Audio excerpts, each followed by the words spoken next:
can we actually predict the future?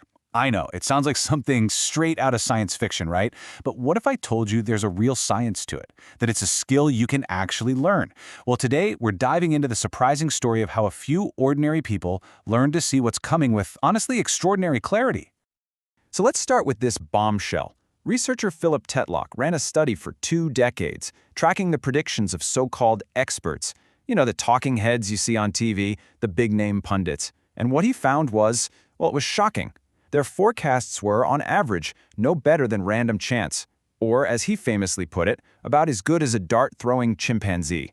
Just let that sink in for a second. So this just opens up a huge can of worms, doesn't it? It makes you ask 2 really important questions. First, what is going on here? Why are the people we trust to have all the answers so consistently wrong? And second, if the experts can't get it right, who can? Is there some kind of secret to seeing what's coming? That's exactly what we're going to unpack. Okay, so to get to the bottom of this, we first have to wrap our heads around the basic problem of prediction itself. It's tricky.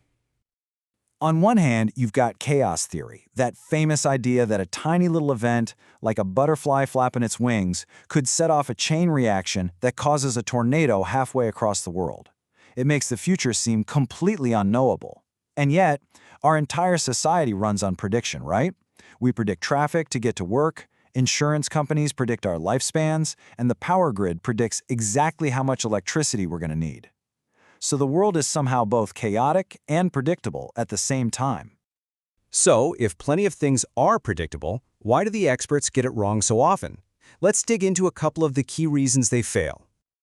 You can think of a lot of modern punditry like old-school 19th century medicine. You know, before we had things like rigorous testing and clinical trials, it was all about these super confident doctors with their big, grand theories, prescribing treatments based on gut feelings and conviction, not actual evidence. It was this toxic brew of ignorance and confidence, as one writer put it. And that's a dangerous combination. Tetlock discovered that the worst forecasters were what he called hedgehogs. These are the thinkers who see the entire world through the lens of one big idea. You know the type, maybe a die-hard free market capitalist or a committed Marxist who fits every single problem into their favorite template. But the best forecasters, they were foxes. Foxes know a little bit about a lot of different things. They're pragmatic, they're not tied to one ideology, and they pull in info from all kinds of sources. They're totally comfortable with nuance and saying something is, say, 65% likely instead of declaring it's impossible. And here's another huge reason experts fail. It's a mental shortcut, a cognitive bias, called the bait and switch. Our brains are kind of lazy. They love taking the easy way out. So when we're faced with a really difficult question, we often, without even realizing we're doing it, answer a much simpler one instead. There's this incredible story about a doctor named Archie Cochran. An eminent surgeon told him he had terminal cancer. Now, the hard question the surgeon should have answered was, is this diagnosis confirmed by the pathologist's report? But instead, he answered an easier question.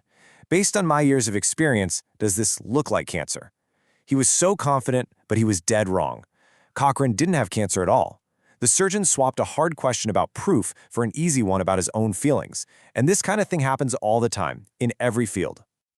Okay, so we've seen why experts can be so bad at this, but Tetlock's research didn't stop there. In fact, what he found next was absolutely incredible.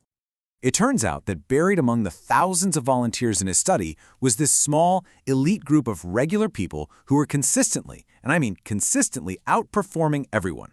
And that includes professional intelligence analysts who had access to classified information. We're talking about people like Bill Flack, a retired guy from the Department of Agriculture living in Nebraska.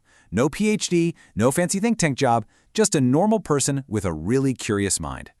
And get this, they weren't just a little bit better.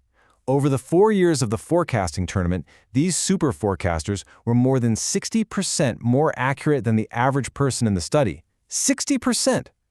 They were seeing into the future with a clarity that almost no one else could match. So, what was their secret? It wasn't their credentials or some secret database of information. It had nothing to do with being liberal or conservative. The critical difference was their process. It was all about the specific way they approached the problem of prediction. And the really good news? It's a process that anyone, and I mean anyone, can learn. So what does that process actually look like? What are the tools these super forecasters are using that we can use too? It really boils down to 3 key steps. First, you have to start with what's called the outside view, the big picture, the statistics. Then you bring in the inside view, which is all the specific details of the situation. And finally, you blend those two together to make your forecast. And, this is key, you keep adjusting it as new information rolls in. Okay, so the outside view is just the base rate. Before you get lost in the specific details of a problem, you just ask a simple question. How often do things like this usually happen? For example, if you want to predict if your new neighbors have a pet, don't start by thinking about whether they seem like dog people. Start with the data. 62% of American households own a pet. So your first guess, your starting point, should be 62%. Only then do you start adjusting based on what you see. Most of us skip this step completely because we're drawn to a good story, not cold, hard stats. The second huge thing is constant, relentless updating. This is not a set-it-and-forget-it activity. Superforecasters are always on the lookout for new information, and they have zero problem changing their minds. One of them, Devin Duffy, made over 2,200 updates on just 140 questions in a single year. That's like tweaking each forecast an average of 16 times. And this really gets to the core of the superforecaster mindset. They are not emotionally attached to their predictions. For them, a belief isn't some treasure to be guarded and defended at all costs. It's just a temporary hypothesis that's waiting to be tested. Honestly, they get more joy out of making their forecast more accurate than they do from being proven right from the very beginning. So, if we pull all of this together, what does it really mean to think like a superforecaster? What's the secret ingredient? Well, at the very bottom of it all is something the psychologist Carol Dweck calls a growth mindset. Superforecasters just don't believe that being good at prediction is some kind of magical talent you're either born with or you're not.